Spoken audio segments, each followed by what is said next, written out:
ठीक है। तो आज स्टार्ट करने वाले हैं हम अपना वो वाला जो टॉपिक लास्ट कर रहे थे हम, जो क्या था, एडीएस में डिफ्लेशनरी और इन्फ्लेशनरी गैप था। ठीक है, तो डिफ्लेशनरी और इन्फ्लेशनरी गैप पे फटाफट आ जाते हैं।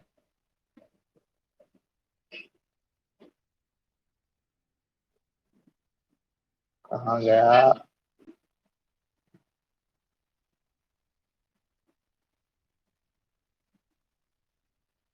ये रहा। जो हम डिफ्लेशनरी गैप कर रहे थे लास्ट क्लास में, हमने देख लिया था इसकी मीनिंग क्या होती है। डिफ्लेशनरी गैप का मतलब क्या होता है? वो सिचुएशन जहाँ पे एग्रीगेट डिमांड जो किसके लिए जरूरत है, फुल एम्प्लॉयमेंट के लिए, वो वाली एग्रीगेट डिमांड क्या है, एग्रीगेट सप्लाई से कम है। और एग्रीगेट सप्लाई से जो डिमांड कम आ रही है, जो नई वाली डिमांड कम होके आई है, उसे बोलते हैं हम डेफिशिएंट डिमांड। और डेफिशिएंट डिमांड और जो डिफ्लेशन, जो ऑलरेडी हमारे पास डिमांड है, जो इक्विलिब्रियम वाली डिमांड है वो, और अंडर एम्प्लॉयमेंट वाली डिमांड है वो, ये दोनों क्या है, दोनों में डिफरेंस है। तो इन दोनों के बीच का जो डिफरेंस होगा उसे हम क्या बोलेंगे, डिफ्लेशनरी गैप बोलेंगे। ठीक है, तो अब हमें देखना था इसमें, इसको क्या कहते हैं, कॉजेज क्या क्या थे। कॉजेज क्या क्या थे, जैसे मैंने आपको एक चीज पहले भी बताई थी कि जो हमारा एग्रीगेट डिमांड होता है, एग्रीगेट डिमांड में हमारे पास क्या क्या चीजें आती हैं। एग्रीगेट डिमांड में हमारे पास देखो ये सारी चीजें आती हैं। एडी इक्वल टू क्या क्या होता है, सी प्लस जी प्लस आई प्लस में एक्स माइनस में एम, यही सारा होता है। ठीक है, तो हम इसमें भी आज वही बात करेंगे। देखो जो जो ये सारी जो फैक्टर्स हैं, जितने ये फैक्टर्स दे रखे हैं, इन्हीं फैक्टर्स में हम देखेंगे कि क्या फर्क पड़ता है हमारे पास एग्रीगेट डिमांड पे। ठीक है, तो देखो डेफिशिएंट का मतलब क्या होता है, कम होना। तो जितनी भी ये वैल्यू है, सी प्लस जी प्लस आई, ये सारी वैल्यू क्या हो जाएंगी, कम होंगी। अब कम होंगी तो कैसे फर्क पड़ेगा वो देखो, decrease in private consumption expenditure. Decrease in private consumption expenditure का मतलब क्या है, private consumption expenditure is as important component of aggregate demand. ये हमें पता ही है प्राइवेट कंजम्पशन एक्सपेंडिचर क्या है, एक इंपॉर्टेंट कंपोनेंट है एग्रीगेट डिमांड का। अब यहाँ पे बता रहा है कि अगर प्राइवेट कंजम्पशन क्या हो जाता है, डिक्रीज हो जाता है, तो एग्रीगेट डिमांड भी क्या हो जाएगा, डिक्रीज हो जाएगा। ठीक है, it is mainly cause due to decrease in MPC और इंक्रीज इन एमपीएस। और इसका मेन रीजन क्या है, एमपीसी में डिक्रीज होना या एमपीएस में इंक्रीज हो जाना। ठीक है, एमपीसी में डिक्रीज या एमपीएस में इंक्रीज होना। नेक्स्ट पॉइंट है हमारे पास इन्वेस्टमेंट में डिक्रीज होना। देखो हमारे पास सी हो गया, अब हम देखेंगे आई। आई मतलब इन्वेस्टमेंट। इन्वेस्टमेंट का मतलब क्या है, इन्वेस्टमेंट एक्सपेंडिचर वही चीज है कि बहुत इंपॉर्टेंट कंपोनेंट है। और अगर हमें इन्वेस्टमेंट एक्सपेंडिचर कम हो जाएगा तो हमारे पास एग्रीगेट डिमांड भी क्या हो जाएगा, कम हो जाएगा। Its main reason is decline in the profitability of the business. अब एग्रीगेट डिमांड कम कैसे होगी, जब इन्वेस्टमेंट कम हो जाएगी। और इन्वेस्टमेंट कब कब होगी, जब हमारे पास जो बिजनेस का प्रॉफिट है वो क्या हो जाए, कम हो जाए। तो हमारी जो एग्रीगेट डिमांड है वो भी क्या हो जाएगी, कम होती जाएगी। ठीक है, जैसे अगर आप एग्जांपल देखना चाहो तो आप ऐसे कह सकते हो, जैसे कि हमारे पास सी की वैल्यू दे रखी थी 20, आई की वैल्यू पहले दे रखी थी 10, और जी की वैल्यू हमारे पास दे रखी थी, मान के चलते हैं 30। अभी बस इतना लेके चल रहे हैं तो कितना हो जाएगा ये, 60 हो जाएगा। ठीक है, लेकिन अगर अब हम क्या करें, इसकी वैल्यू कम कर दें, जैसे अभी हमने ऊपर पढ़ा कंजम्पशन की वैल्यू कम हो गई और इन्वेस्टमेंट एक्सपेंडिचर की वैल्यू भी कम हो गई। तो कंजम्पशन हम कर देते हैं 10 और इन्वेस्टमेंट कर देते हैं 15, और एग्रीगेट डिमांड को अभी फिलहाल हम, एग्रीगेट डिमांड को हम फिलहाल अभी उतना ही रखते हैं 30। तो अब क्या हो जाएगा, वैल्यू हमारे पास आ जाएगी 25 और 30, ये हो जाएगा हमारे पास 55। तो एग्रीगेट डिमांड भी क्या हो गई, हमारे पास कम हो गई। तो आई बात समझ में कि जैसे जैसे हमारे पास इन सब की वैल्यू कम होती जाएगी, वैसे वैसे क्या होगा, हमारा एग्रीगेट डिमांड भी कम होता जाएगा। क्लियर है? नेक्स्ट आता है हमारे पास, हाँ अब देखो नेक्स्ट पॉइंट क्या है हमारे पास, decrease in government expenditure. Decrease in government expenditure का मतलब क्या है, कि जो हमारा जी है, जो यहाँ पे जी दे रखा है, इसकी वैल्यू क्या हो रही है हमारे पास, ये जो जी है, ये जी भी क्या हो गया, कम हो गया। अभी जी कम हो जाएगा, कैसे कम होगा, गवर्नमेंट एक्सपेंडिचर इंपॉर्टेंट कंपोनेंट है, हमें पहले से ही पता है। गवर्नमेंट एक्सपेंडिचर डिक्रीज होगा तो एग्रीगेट डिमांड भी डिक्रीज हो जाएगी। ठीक है, ये भी हमें पता है, लेकिन डिक्रीज होगा क्यों, its main reason is decline in the profitability of the government industry. मतलब यहाँ पे क्या होगा, कि जितनी भी हमारे पास डिमांड है, सॉरी मतलब जितने भी गवर्नमेंट के एंटरप्राइजेस है, मतलब गवर्नमेंट के जितने भी बिजनेस चल रहे हैं, गवर्नमेंट की जितने भी इंडस्ट्री चल रही है, सबका प्रॉफिट कम हो जाएगा। तो गवर्नमेंट का पैसा कम आएगा, और जब गवर्नमेंट का पैसा कम आएगा तो उसकी वजह से क्या होगा, गवर्नमेंट एक्सपेंडिचर भी कम हो जाएगा। ठीक है, नेक्स्ट आता है हमारे पास डिक्रीज इन एक्सपोर्ट। एक्सपोर्ट कम होगा तो इसका मतलब क्या है, the main reason behind the decline in export is the decrease in demand of goods and services by the other country. Export कम होने का मतलब क्या है, कि जो हमारे कंट्री का सामान जो बन रहा है वो बाहर की कंट्री के लोग खरीद नहीं रहे हैं, मतलब बाहर की कंट्री के लोग क्या कर रहे हैं, हमारे सामान को नहीं खरीद रहे, हमारे सामान की डिमांड कम कर रहे हैं, तो हमारा एक्सपोर्ट क्या हो जाएगा, कम हो जाएगा। ठीक है, तो इसकी वजह से भी हमारा एग्रीगेट डिमांड कम हो जाएगा। अब एक चीज देखो यहाँ पर, यहाँ पे जो मैंने फॉर्मूला लिखवाया है, इस फॉर्मूले में देखो x माइनस एम है। x माइनस एम का मतलब x तो पॉजिटिव है, लेकिन m क्या है, नेगेटिव है। m क्या है हमारे पास, नेगेटिव है ये पॉइंट। तो यहाँ पर क्या होगा, रिवर्स होगा। रिवर्स कैसे होगा कि देखो बाकी सारी डिक्रीज होती जा रही थी, लेकिन इंपोर्ट क्या हो जाएगा, इंक्रीज होगा, क्योंकि वो माइनस में था, तो यहाँ पे क्या होगा, ये इंक्रीज होगा। इंक्रीज होगा तो हमारे पास एग्रीगेट डिमांड की वैल्यू क्या हो जाएगी, कम आ जाएगी। ठीक है, मतलब माइनस की वैल्यू जितनी बड़ी होती जाएगी उतना आंसर हमारा क्या आएगा, माइनस पे छोटा आता जाएगा, तो इसलिए हमारा एग्रीगेट डिमांड भी क्या हो जाएगा, कम हो जाएगा। तो इंपोर्ट इंक्रीज हो रहा है तो कैसे, import is an important component of aggregate demand, हमें पता ही है। इंपोर्ट अगर कम हो जाएगा तो एग्रीगेट डिमांड भी कम हो जाएगी, ठीक है, पता है हमें। लेकिन इसका मेन रीजन क्या है, its main reason is increase in import of goods and service by the citizen of country. Import कब बढ़ता है, मतलब हम बाहर के कंट्री का सामान अपने कंट्री में ज्यादा खरीद रहे हैं, तो जो हमारे कंट्री के लोग हैं वो क्या कर रहे हैं, ज्यादा से ज्यादा बाहर का सामान इंपोर्ट कर रहे हैं, बाहर के सामान की क्या हो रही है, डिमांड ज्यादा हो रही है। तो वही चीज बोल रहा है, इसका मेन रीजन क्या है, increase in import of goods and services by the citizen of country. Clear है, ठीक है। अब ये तो था हमारे पास क्या, ये सारा का सारा, ये जितने भी पॉइंट्स मैंने बताए ये 6 मार्क्स के एग्जाम में क्वेश्चन में आ जाता है, इंपॉर्टेंट पॉइंट है, इस क्वेश्चन है, इसको मार्क कर लेना अच्छे से। ठीक है, तो हमारे पास हमें देखना है कि पहले देखा हमने कि रीजन क्या क्या है डेफिशिएंट डिमांड के, कॉजेज या रीजन एक ही बात है। अब देखेंगे कि ये जो डेफिशिएंट डिमांड कम हो गई है इसको ठीक कैसे करा जाएगा। तो जो हमारे पास एग्रीगेट डेफिशिएंट डिमांड है, इसको ठीक करने के लिए हमारे पास क्या क्या चीजें, वो देखो। पहले है कुछ इसमें वो दे रखे हैं पॉलिसीज। पहली है मॉनेटरी पॉलिसीज। मॉनेटरी पॉलिसीज ये आपने पहले भी पढ़ी है, मनी बैंकिंग चैप्टर में मैंने आपको बताया था, जहाँ पे cash reserve ratio, statutory liquidity ratio, ये सारी चीजें थी। ठीक है, वही चीज यहाँ पर है। तो देखो यहाँ पे क्या है, पहली चीज मॉनेटरी पॉलिसी। मॉनेटरी पॉलिसी में पहला है cash reserve ratio. Cash reserve ratio का मैंने मतलब आपको बताया था, क्या होता है, every commercial bank has to keep some part of their deposit with Reserve Bank of India. This part is known as cash reserve ratio. कि यहाँ पे क्या होता है कि हर बैंक को, जितने भी कमर्शियल बैंक है उनको अपने टोटल डिपॉजिट का कुछ हिस्सा क्या होता है, गवर्नमेंट के पास, सॉरी आरबीआई के पास रखना होता है। किस चीज का, उनके टोटल डिपॉजिट का। कमर्शियल बैंक के जितने भी डिपॉजिट्स हैं उन सबको टोटल करेंगे, उसका कुछ परसेंटेज निकालेंगे, वो क्या करेंगे, आरबीआई के पास रख देंगे। किस चीज का, टोटल डिपॉजिट्स का। ठीक है, उसे हम बोलेंगे क्या, कैश रिजर्व रेशियो बोलेंगे। अब हमें क्या करना है, मॉनेटरी पॉलिसी के अकॉर्डिंग हमें डेफिशिएंट डिमांड को ठीक करना है, और मॉनेटरी पॉलिसी में पहले है क्या, कैश रिजर्व रेशियो। तो कैसे ठीक होगा वो देखो, in order to rectify the deficient demand RBI should decrease CRR. अगर हमें डेफिशिएंट डिमांड को क्या करना है, कम, ठीक करना है, मतलब डेफिशिएंट डिमांड ऑलरेडी कम हो रखी है, तो आरबीआई क्या करेगा, सीआरआर को कम कर देगा। इससे होगा क्या, this will enable more flow of money in the market which will help in solving the problem of deficient demand. RBI क्या करेगा, सीआरआर को कम करेगा। ये मैंने आपको पहले ही बताया था। जैसे कि आरबीआई पहले क्या कर रहा था, यहाँ पे देख लेते हैं इसको। आरबीआई का इस तरह से मान के चलते हैं इसको, कि आरबीआई के पास पहले 10, मान के चलते हैं कमर्शियल बैंक की टोटल डिपॉजिट है 10,000। ठीक है, इसका 10% आरबीआई के पास जाता था, तो ये हो गया हमारे पास सीआरआर। 10% कितना हो गया, 1,000। ठीक है, 1,000 क्या हो गया, आरबीआई के पास रखना पड़ता था। अब हमें क्या करना है, डेफिशिएंट डिमांड को ठीक करना है। डेफिशिएंट डिमांड को ठीक करने के लिए क्या करना पड़ रहा है, हमें सीआरआर को कम करना पड़ेगा। तो 10,000 का अब कितना देना पड़ेगा, 10,000 इंटू में, मान के चलते हैं इसको 5% कर देते हैं इसको, 5%। तो अब हमारे पास कितना रखना पड़ेगा, आरबीआई के पास 500, मतलब पहले 1,000 रखना पड़ता था, अब कितना रखना पड़ रहा है, 500। तो दोनों के बीच का डिफरेंस कितना होगा, टोटल 500 डिफरेंस आ रहा है। तो सीआरआर क्या हो गया, कम हो गया, जिसकी वजह से अब पैसे कितने रखने पड़ रहे हैं, 500 रुपए कम रखने पड़ रहे हैं गवर्नमेंट, आरबीआई के पास में। ठीक है, अब जब 500 रुपए आरबीआई के पास कम जा रहे हैं, तो वो जो 500 रुपए बच गया वो तो कब बैंक के पास रहेंगे। अब वो बैंक अब उनका क्या करेगा, ये मैंने आपको बताया था क्रेडिट क्रिएशन वाले मेथड में, कि वो 500 रुपए को क्या करेगा, आगे लोन दे देगा, फिर उससे डिपॉजिट बनाएगा, ऐसे करके वो क्या करेगा, मार्केट में मनी क्रिएट करेगा, पैसा बनाएगा, और इससे क्या होगा, डेफिशिएंट डिमांड की प्रॉब्लम खत्म होती जाएगी। आई बात समझ में, अच्छे से क्लियर हो गया ये सारा। ठीक है, अब आगे देखो इसमें क्या है हमारे पास।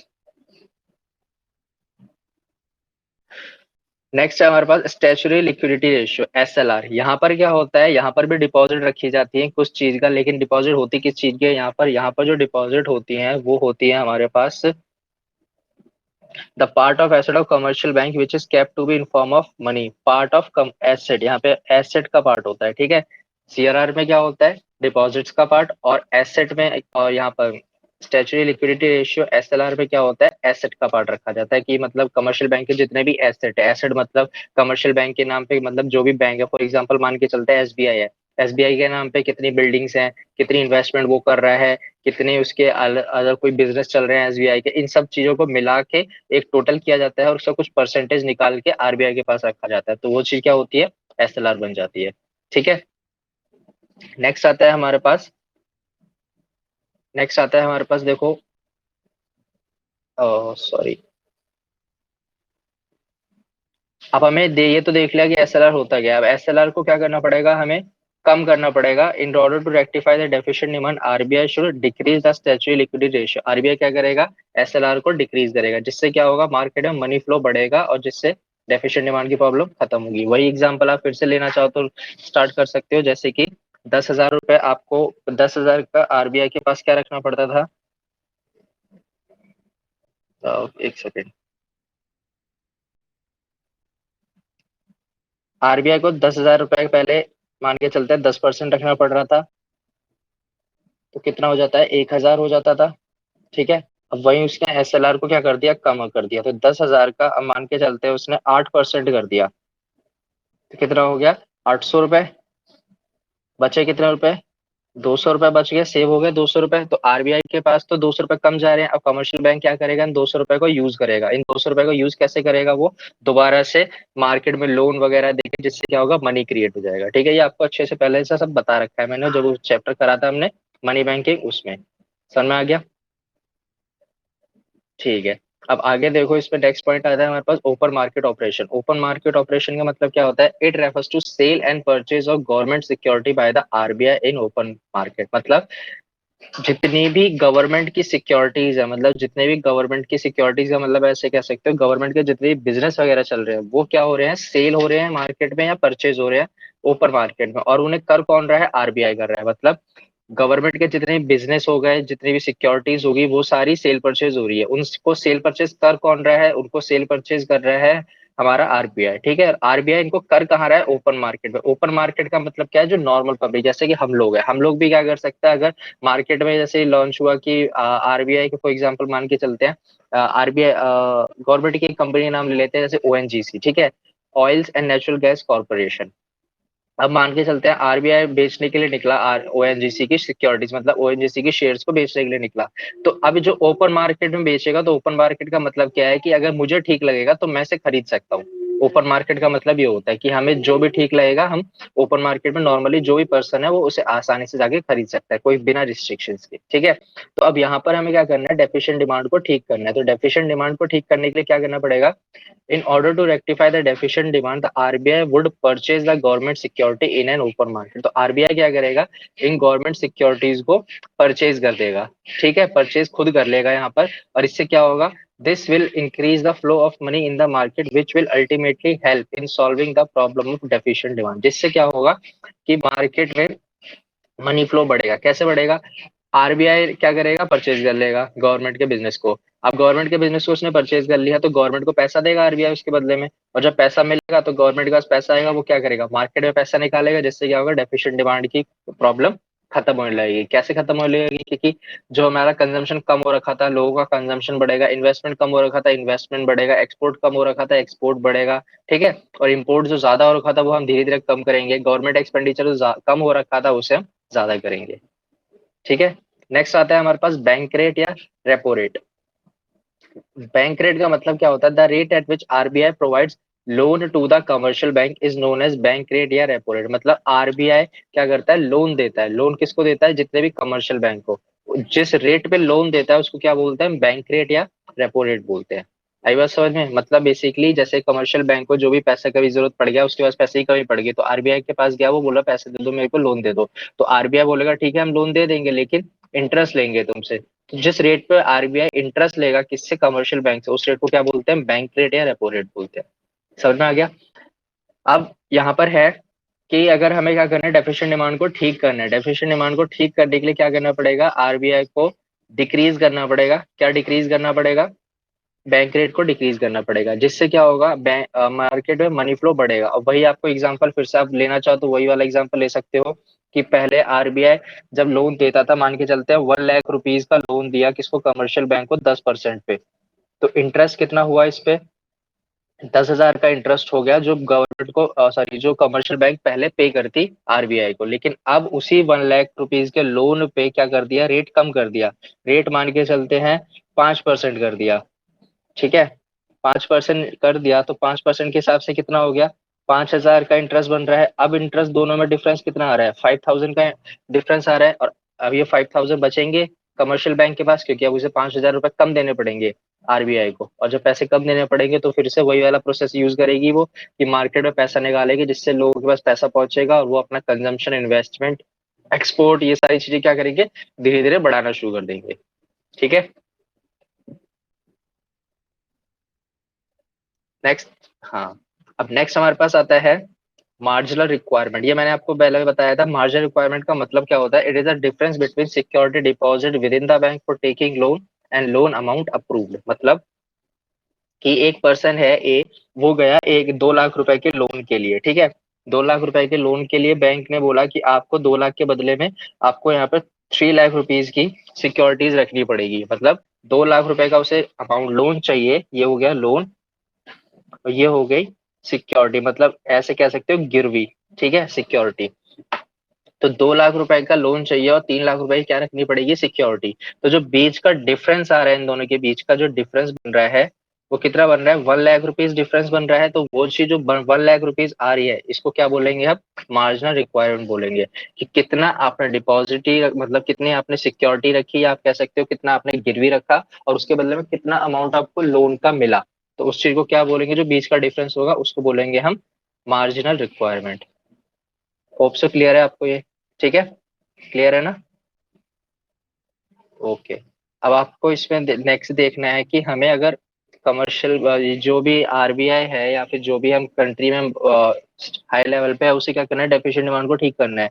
तो डेफिशिएंट डिमांड को ठीक करने के लिए क्या करना पड़ेगा, आरबीआई को मार्जिन रिक्वायरमेंट कम करना पड़ेगा। मार्जिन रिक्वायरमेंट कम करने से क्या होगा, मार्केट उसके पास, लोगों के पास पैसा बचेगा। मतलब पहले वही 2 लाख रुपए वाला, एक सेकेंड, वापस नहीं आ रहा, चलो कोई नहीं। 2 लाख रुपए के लोन पे उसे पहले 3 लाख रुपए जमा करने पड़ रहे थे, तो 1 लाख रुपए की मार्जिनल रिक्वायरमेंट यहाँ पे आ रही थी। ठीक है, लेकिन अब बोला, गवर्नमेंट ने बोला, आरबीआई ने बोला कि अब 2 लाख के लोन के लिए आपको 3 लाख रुपए जमा करने की जरूरत नहीं है, आपको सिर्फ 2.5 लाख रुपए, 2.5 लाख रुपीज जमा करने की जरूरत है, मतलब डिपॉजिट रखने की जरूरत है। तो इस केस में आपको क्या हो जाएगा, 50,000 का फायदा हो रहा है, तो 50,000 रुपीज आपके बचेंगे। तो उस 50,000 रुपीज का जो पर्सन लोन ले रहा है वो बच जाएंगे। तो उस 50,000 रुपीज का वो कुछ भी कर सकता है, कि अपना कंजम्पशन कर सकता है या फिर इन्वेस्टमेंट कर सकता है, एटसेट्रा एटसेट्रा, बहुत सारी चीजें वो अपने अकॉर्डिंग यूज कर सकता है उसको। ठीक है, तो वही चीज है कि आरबीआई को, अगर आरबीआई क्या करेगा, डिक्रीज करेगा लेवल ऑफ मार्जिन रिक्वायरमेंट, जिससे क्या होगा, मनी फ्लो बढ़ेगा मार्केट में और डेफिशिएंट डिमांड की प्रॉब्लम सॉल्व हो जाएगी। ठीक है, अब इसमें आता है, ये तो था हमारे पास मॉनेटरी पॉलिसी। एग्जाम में ना आपको डायरेक्ट क्वेश्चन बोल के चलेगा कि आपको कौन से मेथड बताने हैं, कि एग्जाम में आपको बोल के चलेगा कि explain the monetary policies to rectify the deficient demand in an economy. ठीक है, अगर आपको ये बोल के चलता है मॉनेटरी पॉलिसी, जो अभी तक हमने 5 पॉइंट पढ़े हैं, कौन कौन से, CRR, SLR, bank rate, margin requirement और ओपन मार्केट ऑपरेशन, ये 5 पॉइंट पढ़े, तो आपको सिर्फ ये 5 लिखने पड़ेंगे। ठीक है, लेकिन अगर आपसे क्वेश्चन बोल के चलता है कि explain the fiscal policy to rectify the deficient demand, तो आपको फिस्कल पॉलिसीज में जो अब मैं कराऊंगा ये कराने, ये लिखने पड़ेंगे। ठीक है, लेकिन कभी कभी एग्जाम में ज्यादा जो क्वेश्चन आता है ना, वो कैसा आता है कि मिक्स करके पूछ लेता है, कि एक पॉइंट इसका पूछ लिया फिस्कल पॉलिसी का, एक पॉइंट पूछ लिया मॉनेटरी पॉलिसी का। तो आपको दोनों अच्छे से आने चाहिए। और अगर 6 मार्क्स में आ गया और आपसे कुछ नहीं बोला कि मॉनेटरी पॉलिसी बतानी है या फिर फिस्कल पॉलिसी बतानी है, तो आपको क्या करना पड़ेगा, आपको दोनों में से थोड़े थोड़े पॉइंट लिखने पड़ेंगे। जैसे जो ऊपर पढ़ा हमने क्या था, मॉनेटरी पॉलिसी, उसमें 5 पॉइंट थे, उस 5 में से आप 2 या 3 पॉइंट लिख दो, और फिस्कल पॉलिसीज में से भी आप 2 या 3 पॉइंट लिख दो। तो इससे क्या होगा, दोनों का बैलेंस बन जाएगा। ठीक है, तो सबसे पहला हमारे पास आता है फिस्कल पॉलिसी। फिस्कल पॉलिसी में क्या चीज आती है, पहला आता है टैक्सेस। टैक्सेस का मतलब क्या होता है, taxes are the compulsory payment made by families और production unit to the government. मतलब कि टैक्सेस का मतलब क्या होता है, ये कंपल्सरी पेमेंट होती है, मतलब इससे कोई बच नहीं सकता, मतलब जिसके ऊपर ये अप्लाई हो रहा है उसको पे करना पड़ेगा। और ये किस किस पे अप्लाई होता है, फैमिलीज पे और प्रोडक्शन यूनिट मतलब जो बिजनेस वगैरह होते हैं, ठीक है। तो अगर जैसे कि एक फैमिली है, मतलब फैमिली मतलब एक पर्सन है जिसकी इनकम लग रही, मतलब उस पर लग रहा है कि हाँ इसके लिए टैक्स अवेलेबल, मतलब इसके लिए टैक्स लायबल है ये पे करने के लिए, तो उसे टैक्स पे करना पड़ेगा। वो उससे बच नहीं सकता कि ये वो बोले कि नहीं मैं टैक्स नहीं पे करूंगा, मेरी मर्जी है। ऐसा नहीं होता, आपको कंपलसरी पेमेंट है, आपको टैक्स पे करना ही पड़ेगा, ठीक है। तो हमें क्या करना पड़ेगा, अगर आरबीआई क्या चाहती है, गवर्न इसको डेफिशिएंट डिमांड को ठीक करना चाहती है, तो इस केस के लिए आरबीआई या जो भी सेंट्रल गवर्नमेंट है, क्योंकि देखो यहाँ पे जो टैक्स होता है ना वो कौन डिसाइड करता है, सेंट्रल गवर्नमेंट डिसाइड करती है। तो यहाँ पे फिस्कल पॉलिसी सारी की सारी गवर्नमेंट से अंडर आती है, और मॉनेटरी पॉलिसी सारी की सारी आरबीआई देखती है। तो आपको इसमें 1 मार्क्स में क्वेश्चन आ सकता है, ये पूछ सकता है कि who decided the monetary policy of an economy. तो कौन डिसाइड करता है, आरबीआई। और आपसे पूछ सकता है कि who decided fiscal policy of the economy या कंट्री, तो फिस्कल पॉलिसी कौन डिसाइड करता है, सेंट्रल गवर्नमेंट डिसाइड करता है, ठीक है। तो टैक्सेस में in order to rectify the deficient demand the central government should reduce the level of taxes. अगर डेफिशिएंट डिमांड को ठीक करना है तो क्या करना पड़ेगा, टैक्सेस का रेट कम करना पड़ेगा, जिससे क्या होगा, this will enable more flow of money in the market which ultimately solve the problem of deficient. मतलब बेसिकली यहाँ पे ये है कि अगर एक पर्सन को टैक्स कम देना पड़ेगा तो उसके पास पैसे ज्यादा बचेंगे। पहले वो ज्यादा टैक्स दे रहा था तो उसके पास पैसे कम बच रहे थे, अब उसे टैक्स कम देना पड़ रहा है। जब रेट कम कर दिया गवर्नमेंट ने, मान के चलते पहले ऐसे इसको समझ लेते हैं कि 1 लाख रुपए पे उसको पहले टैक्स देना पड़ रहा था 15%। 15% का रेट लग रहा था, तो उसके बेसिस पे इसका 15,000 रुपए का टैक्स बनता था उस पर्सन का, ठीक है। लेकिन अब गवर्नमेंट ने बोला हमें डेफिशिएंट डिमांड ठीक करना है, तो इसलिए हम क्या करेंगे, रेट को कम कर देंगे। तो 1 लाख रुपए के लिए हम क्या कर देंगे, 15% को कम कर देंगे, 10% रख देते हैं। तो 10% बच गया। तो अब कितना टैक्स आ रहा है, 10,000 रुपए टैक्स आ रहा है। तो टैक्स एक्चुअल में अब बचा कितना, 5,000 रुपीज का टैक्स सेव हो गया। तो अब इस 5,000 रुपीज का वो पर्सन क्या करेगा, कुछ भी कर सकता है, या तो वो कंजम्पशन बढ़ा ले अपना, या इन्वेस्टमेंट बढ़ा ले, कुछ भी कर सकता है वो। आई बात समझ में। तो बेसिकली अगर डेफिशिएंट डिमांड को ठीक करना है तो उस बेसिस के लिए क्या करना पड़ेगा, टैक्स को कम करना पड़ेगा। टैक्स कम करेंगे तो उस पर्सन के पास क्या होगा, पैसा ज्यादा बचेगा, और वो धीरे धीरे अपने एक्सपेंडिचर इन्वेस्टमेंट को बढ़ाना स्टार्ट कर देगा। नहीं नहीं, मॉनेटरी पॉलिसी आपकी डिसाइड करती है RBI. Monetary policy RBI decide करती है, और जो ये फिस्कल पॉलिसी है ये डिसाइड करती है गवर्नमेंट। ये जो पॉइंट लिखा हुआ है ना, जैसे पीछे भी लिखा था, पीछे लिखा हुआ था आपके पास ये मॉनेटरी पॉलिसी, तो मॉनेटरी पॉलिसी के एरो बना के यहीं पे लिख लो, इसी के आगे आरबीआई, ठीक है। आरबीआई और इसी के आगे लिख लेना। और यहाँ पे जो सेकंड वाला पॉइंट है फिस्कल पॉलिसी, इसमें लिख लेना, इसमें ऐसे लिखना, आरबीआई नहीं, सिर्फ पूरा लिखना, डिसाइडेड बाय गवर्नमेंट। डिसाइड, यहाँ पे फिस्कल पॉलिसी में डिसाइडेड बाय सेंट्रल गवर्नमेंट। हाँ, और पीछे भी ऐसे लिखना, डिसाइडेड बाय आरबीआई। सॉरी, ये गलत क्या,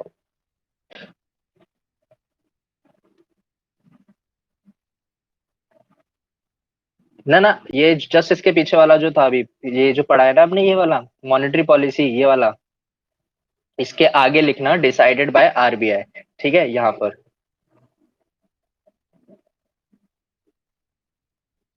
यहाँ पे लिख लेना, डिसाइडेड बाय आरबीआई, ठीक है। और आगे वाले पे लिख लेना डिसाइडेड बाय सेंट्रल बैंक, बस। सॉरी, सेंट्रल बैंक को लिख रहा हूँ मैं, सेंट्रल गवर्नमेंट लिखना है यहाँ पर। सेंट्रल बैंक तो आरबीआई ही होता है, सेंट्रल गवर्नमेंट, ठीक है। समझ में आ गया कैसे कैसे करना है।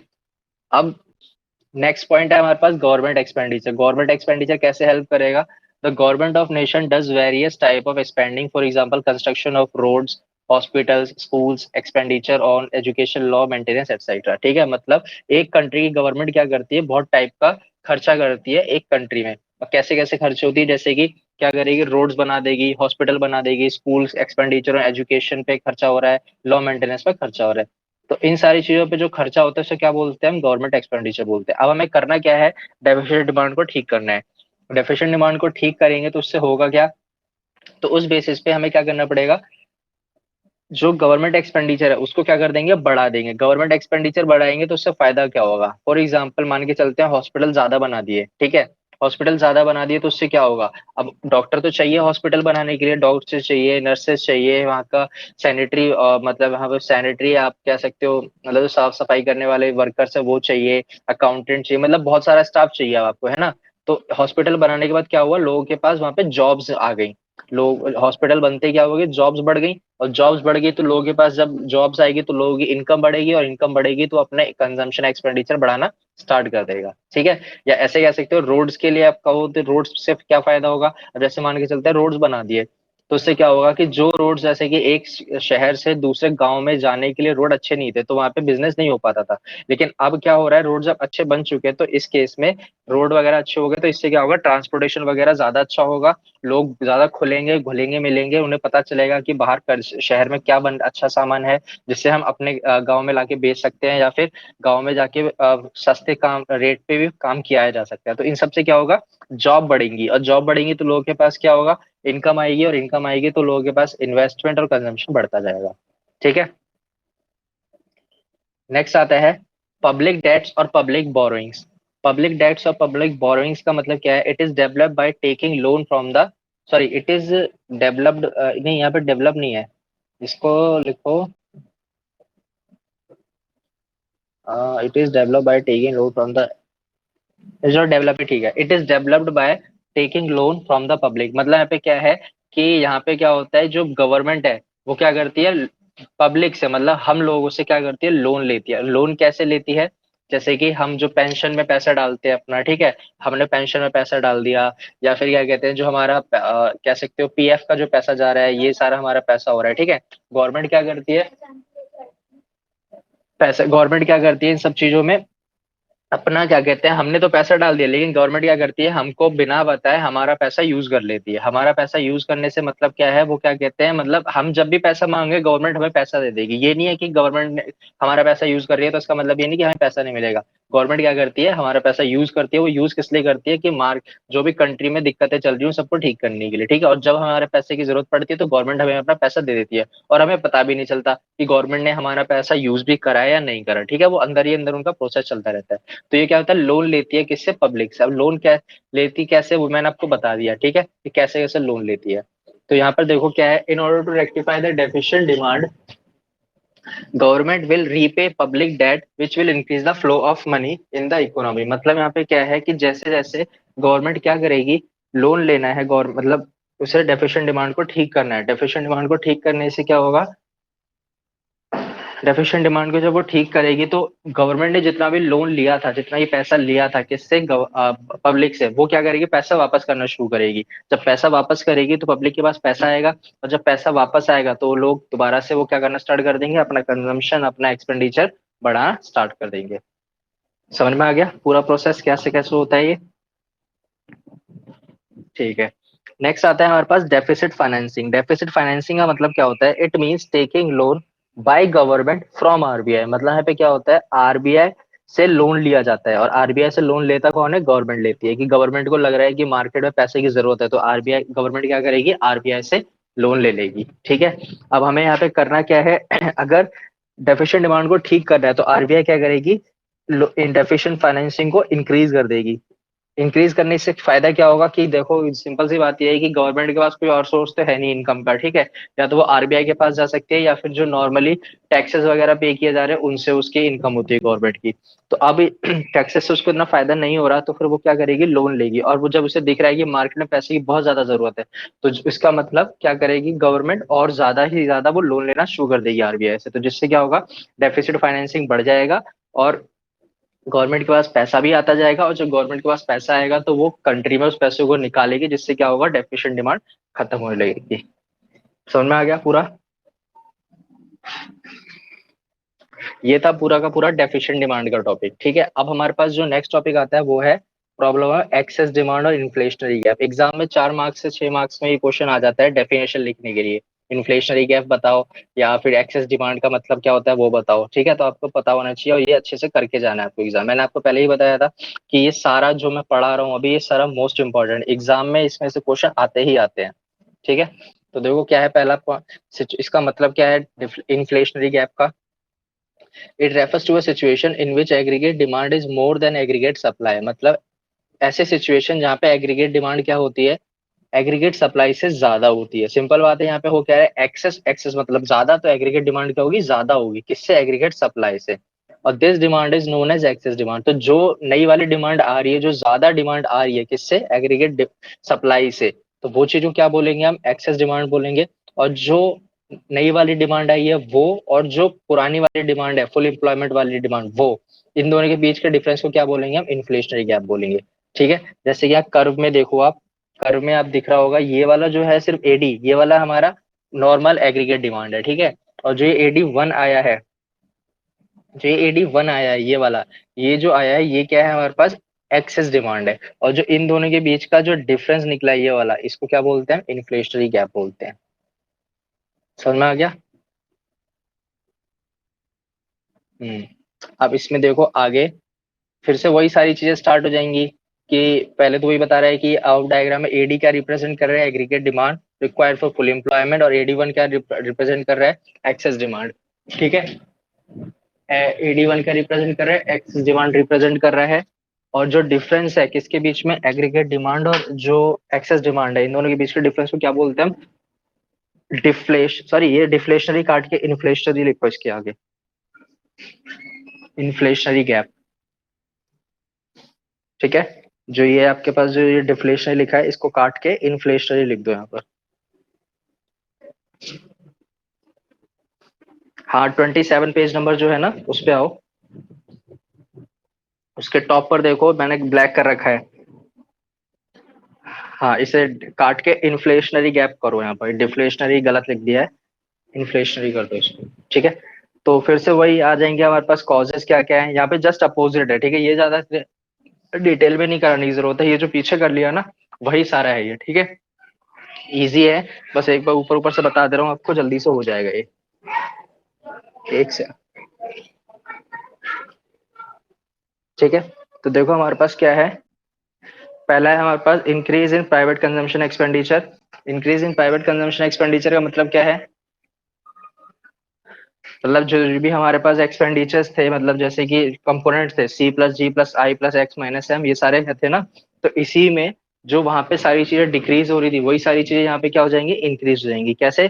जैसे वहां पे डिक्रीज हो रहा था कंजम्पशन एक्सपेंडिचर, यहाँ पे क्या हो जाएगा? इंक्रीज हो जाएगा। वहां इन्वेस्टमेंट क्या हो रही थी?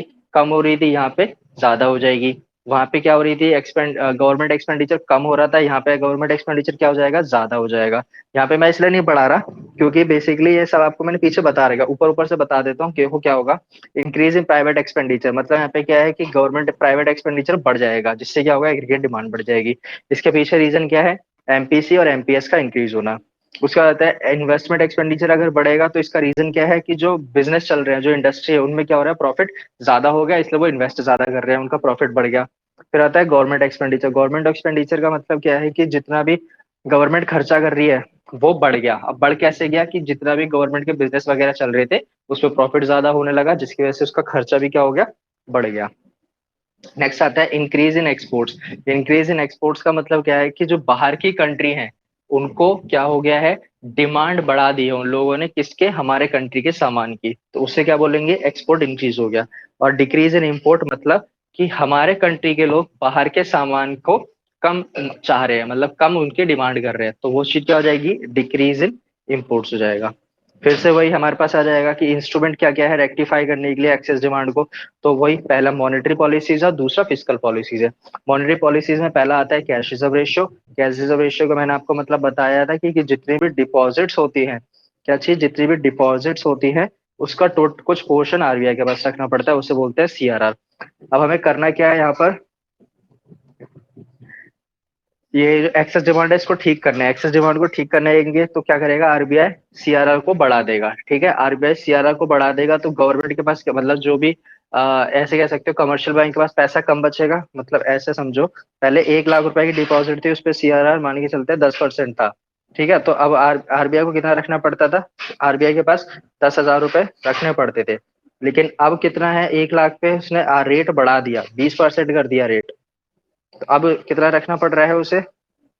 20,000। ठीक है, 20,000 हो गया, तो इससे क्या होगा, मार्केट में पैसा कम बचेगा। ये लिखा हुआ है यहाँ पे, less flow of money in the economy market which will help in solving the problem excess demand, जिससे क्या होगा, प्रॉब्लम एक्सेस डिमांड सॉल्व हो जाएगी। ठीक है। और फिर अगला पॉइंट भी देखो एसएलआर वाला है। अगला पॉइंट जो एसएलआर का है, यहाँ पे वही बता रखा है कि जितने भी एसेट होते हैं उसका कुछ पोर्शन, एसेट का कुछ पोर्शन क्या होता है, आरबीआई के पास रखना पड़ता है।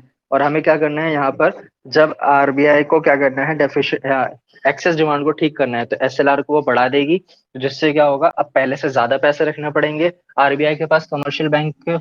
तो उससे होगा क्या, आरबीआई के पास ज्यादा पैसा आ जाएगा और कमर्शियल बैंक के पास पैसा कम बचेगा। और जब कमर्शियल बैंक के पास पैसा कम बचेगा तो मार्केट में पैसा कम पहुंचेगा, जिससे एक्सेस डिमांड, जो ज्यादा डिमांड हो रखी थी, मतलब जो बहुत ज्यादा खर्चा किया जा रहा था, वो कंट्रोल में होने लगेगा। ठीक है। नेक्स्ट आता है ओपन मार्केट ऑपरेशन। इसका मतलब बताया था कि यहाँ पे आरबीआई क्या करती है, गवर्नमेंट की जितनी भी सिक्योरिटीज है उसको सेल करती है या परचेज कर लेती है। तो यहाँ पे क्या है, अच्छा एक चीज देखो, यहाँ पे जो डेफिशिएंट डिमांड लिखा है, अरे ऊपर भी डेफिशिएंट डिमांड लिखा है।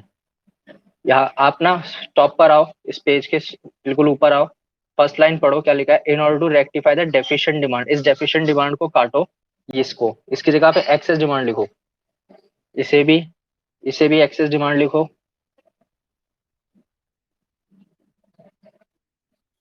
ये पेज नंबर 28 है। हम्म। ये जितनी मैंने ब्लैक ब्लैक करे हैं इन सबको काट के एक्सेस डिमांड लिखो इसके ऊपर।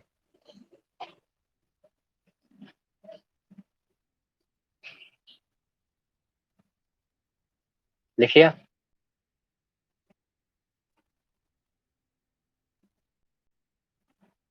अच्छा, जो मैंने कट किया है ना, डेफिशिएंट डिमांड, ये तो फर्स्ट लाइन पढ़ो, in order to rectify the deficient demand, तो इस डेफिशिएंट को काट के एक्सेस लिखो, टॉप पे ही है वाली लाइन। हाँ, एसएलआर के देखो, एक्सएलआर वाला पेज नंबर 28 पर आओ, आ गए अपने पेज नंबर 28 पे आ गए, सबसे ऊपर आओ, इस पे देखो लिखा हुआ है in order to rectify deficient demand लिखा हुआ है। हाँ हाँ हाँ हाँ हाँ। एसएलआर में भी देखो डेफिशिएंट डिमांड है, इसको काट के एक्सेस डिमांड लिखो।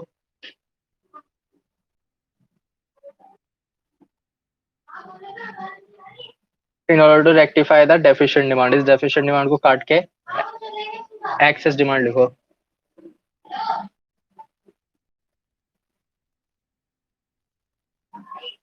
लिख लिया।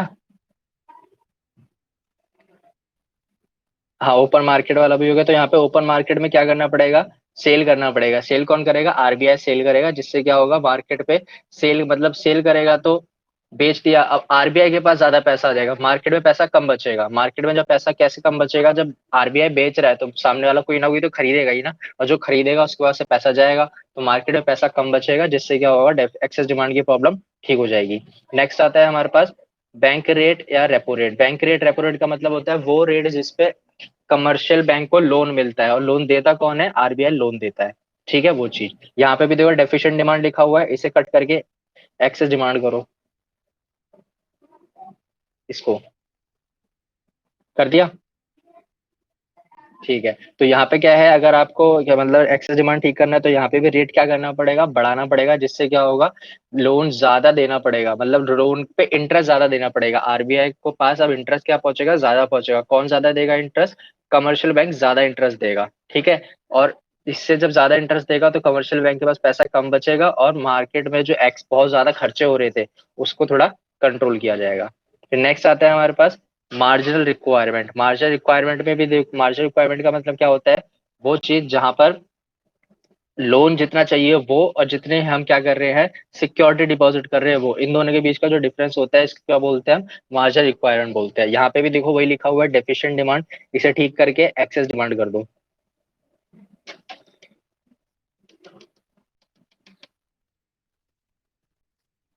हो गया।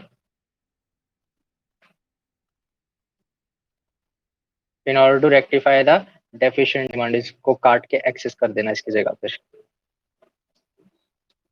ठीक है, तो अब इसमें देखो क्या करना पड़ेगा, आरबीआई एक्सेस डिमांड ठीक करना चाहती है, तो उसके लिए क्या करना पड़ेगा, मार्जिन रिक्वायरमेंट बढ़ा देगा। मतलब पहले 2 लाख रुपए के लोन के लिए 3 लाख रुपए जमा करने पड़ते थे, तो 1 लाख रुपए मार्जिन रिलीफ जाती थी, लेकिन अब 2 लाख रुपए के लोन के लिए 3.5 लाख रुपए की सिक्योरिटी जमा करनी पड़ती है, तो मतलब 1.5 लाख रुपए जा रहा है, तो मतलब 50,000 रुपए का खर्चा ज्यादा, मतलब 50,000 रुपए एक्स्ट्रा डिपॉजिट करने पड़ रहे हैं बैंक के पास। तो जिससे क्या होगा, मार्केट में पैसा कम बचेगा और जितने भी एक्सेस डिमांड है इसको क्या कर दिया जाएगा, ठीक होता जाएगा, ये कम होता जाएगा। फिर नेक्स्ट आता है हमारे पास फिस्कल पॉलिसी। फिस्कल पॉलिसी में पहली चीज टैक्सेस है, और टैक्सेस आपको पता ही है क्या होता है, कंपलसरी पेमेंट होते हैं। कौन करता है, फैमिली करती है और गवर्नमेंट करती है। और यहाँ पे भी वही गलत लिखा हुआ है, in order to rectify the deficient demand, इसको क्या करना, आप इसको एक्सेस डिमांड कर दो, इसको ठीक करके। हो गया। तो इसके बाद यहाँ पे क्या है कि सेंट्रल गवर्नमेंट क्या करेगी, इंक्रीज करेगी रेट को, टैक्स को क्या कर देगी, इंक्रीज कर देगी, जिससे क्या होगा, लोगों को टैक्स ज्यादा पे करना पड़ेगा। लोगों को ज्यादा टैक्स देना पड़ेगा, तो जिससे क्या होगा, लोगों के पास पैसे कम बचेंगे, और जब लोगों के पास पैसे कम बचेंगे तो उनके खर्चे क्या हो जाएंगे, कम हो जाएंगे, मतलब उनका कंजम्पशन कम हो जाएगा, इन्वेस्टमेंट कम हो जाएगी, ये सारी चीजें क्या हो जाएंगी, कम होने लगेंगी, जिससे क्या होगा, एक्सेस डिमांड को ठीक किया जा सकता है।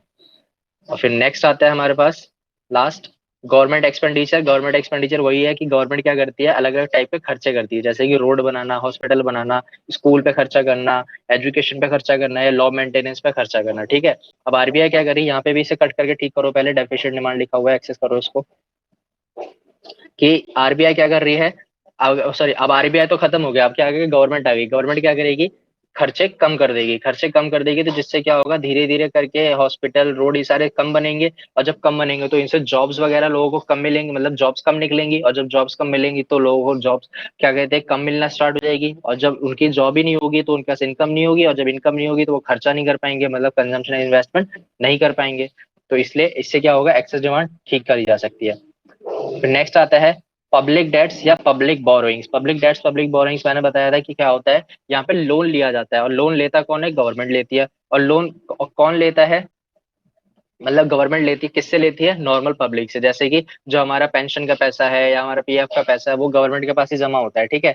तो जब भी गवर्नमेंट की जरूरत पड़ती है वो पैसा वो यूज कर लेती है ऐसा, क्योंकि गवर्नमेंट को पता है कभी ना कभी तो वापस करना ही है। हमें नहीं पता चलता है कि गवर्नमेंट ने हमारा पैसा यूज कर लिया, लेकिन वो यूज कर लेती है और अपना काम और निकाल लेती है, और हमें जब जरूरत पड़ती है हमें पैसा मिल भी जाता है, तो हमें कोई दिक्कत ही नहीं है इस बात में, है ना। तो in order to rectify the deficient demand, so deficient है यहाँ पे, दोबारा से काट के एक्सेस करो इसको।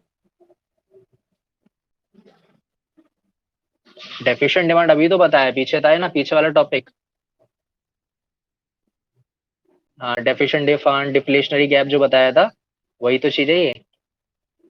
वो गलती से यहाँ पे टाइप हो इसलिए हो गया, वो पीछे वाले से लिख रहा था ना, तो इस गलती से यहाँ पे टाइप हो गया है सारा का सारा, ठीक है, इसलिए।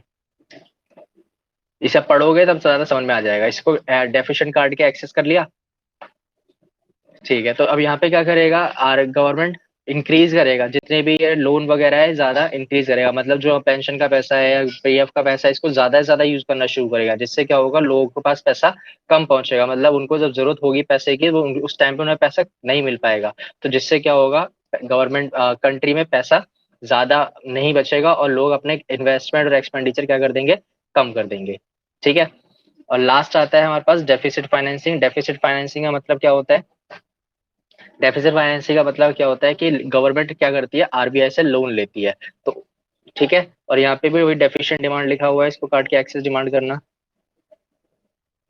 तो एक्सेस डिमांड देखो क्या है हमारे पास, यहाँ पे डेफिसिट फाइनेंसिंग को ठीक करने के लिए आरबीआई क्या करेगी, डिक्रीज कर देगी, मतलब आरबीआई से लोन लेना कम कर देगी, गवर्नमेंट आरबीआई से लोन लेना कम कर देगी, जिससे क्या होगा, गवर्नमेंट के पास पैसा कम पहुंचेगा, और जब गवर्नमेंट के पास पैसा कम पहुंचेगा तो जो इकोनॉमी है उसमें पैसा कम आएगा, और जब इकोनॉमी में पैसा कम आएगा तो लोगों के पास पैसा कम होगा, और लोग क्या करेंगे, एक्सपेंडिचर जो उनका होता है, खर्चा होता है वो हो गया, या जो भी इन्वेस्टमेंट वगैरह कर रहे हैं वो सारी चीजें कम होने लगेंगी, ठीक है, जिससे क्या होगा, हमारी एक्सेस डिमांड की प्रॉब्लम सॉल्व हो जाएगी। क्लियर है, ठीक है। हमारा यही था सारा का सारा, ये चैप्टर कंप्लीट हो गया है सारा। अभी ये लास्ट चैप्टर था, आपकी मैक्रो इकोनॉमिक्स पूरी तरीके से कंप्लीट हो चुकी है, ठीक है। नेक्स्ट क्लास में हम क्या करेंगे, इंडियन इकोनॉमी अब स्टार्ट करेंगे नेक्स्ट क्लास में, ठीक है। नोट्स मैंने आपको दे रखे थे। अब वही स्टार्ट करेंगे, मैं आपको बता दूंगा कैसे कैसे स्टार्ट होगा। क्लियर है, ओके, ठीक है, बाय। ओके,